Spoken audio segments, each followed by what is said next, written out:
I was in high school, and the principal of the school called us all in and told us about the war that had just begun. And I remember one of the teachers there was crying as he told us about it. He said, "I know there's going to be a lot of you boys that's going to be going into combat, and going to be a lot of you boys that's not going to come back." Well, they called us out one day and assigned us to two divisions, and I drew the 88th Division, 351st Infantry Regiment. We headed for combat, and this lieutenant come by and told us, he said, "Boys, dig in, because the Germans are just across the hill over there, and they've been shelling here before, and you might get another one." So I was looking down there at the spread that they was getting all the food out, and all of a sudden the shells started coming in, and I was looking right straight at the truck that had the food on it, and it must have hit right under it, blowed it all to pieces, killed all the boys around it.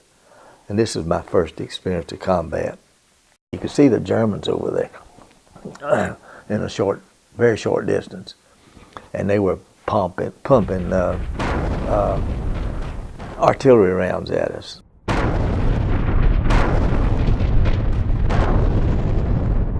We went out there and we dug in, and I dug in like right here, and this guy dug in here, and we threw dirt up between us, and they started throwing airburst at us.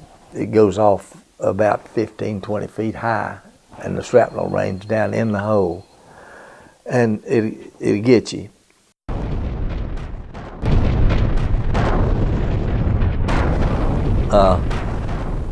We just knew it was going to get hit again. So sure enough, we did.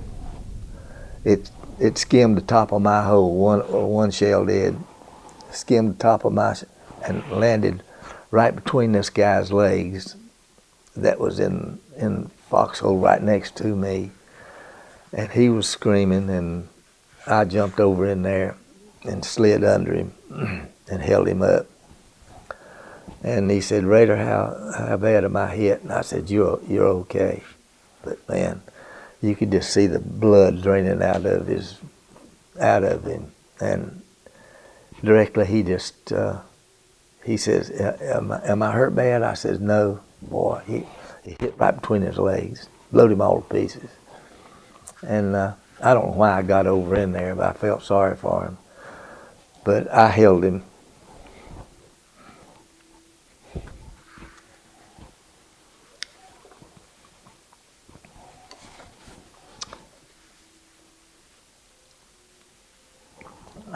And he died in my arms.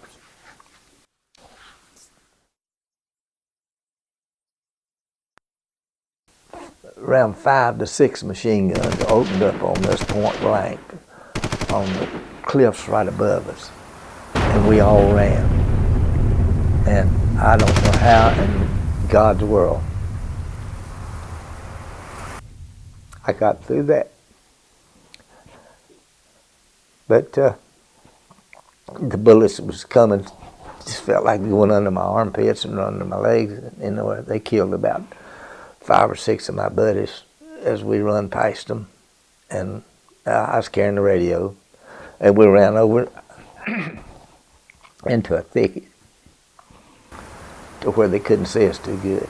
But they cut them things off just like you wouldn't believe it. We were down, laying down. And anyway, that's way I was captured. They came right in on us and just engulfed us. And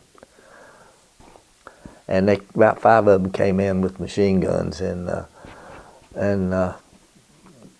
told us to give up and come, get out of there. And the lieutenant punched me, and he said, "Don't nobody even think about running, because he says they'll kill every one of us." I felt like my days were numbered, that I'd get it sooner or later. They put us on the truck after all that, and we were just absolutely scared to death. We could see the carnage and all that, and the driver said we're on our way to Germany, and we wound up at Stalag 7A Moosburg. Yeah, the treatment at the prison camp was horrible. They had for our water, drinking water. They had a spigot outside of the house, of the stockade there, and it would cut down real low, just barely dripping, and you had to get in a line. And you'd be lucky if you could get a half a cup of water in an hour and a half. You know, that's the way they did it. It was, I don't know what temperature it was, but it was below freezing all the time. It's daylight till dark, cold, pitiful. And we didn't have clothes enough to wear, you know. We just froze to death all the time. Oh, there was a woman coming down where we were at.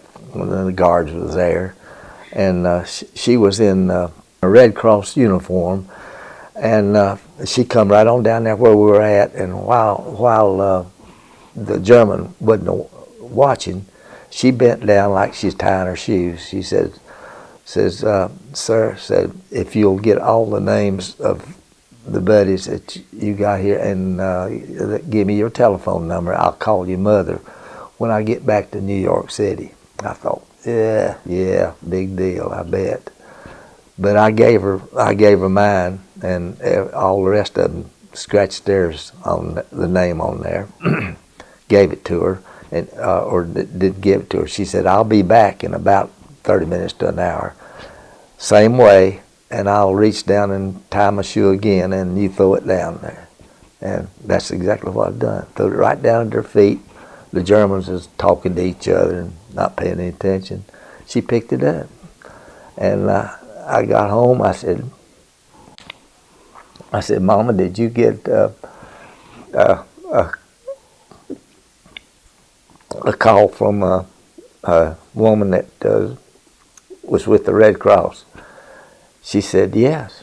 She said, "Your name was right there." I'm just so happy that I did what I did in World War II. I know that it was really rough on me at times, but I thank God for the privilege of serving my country.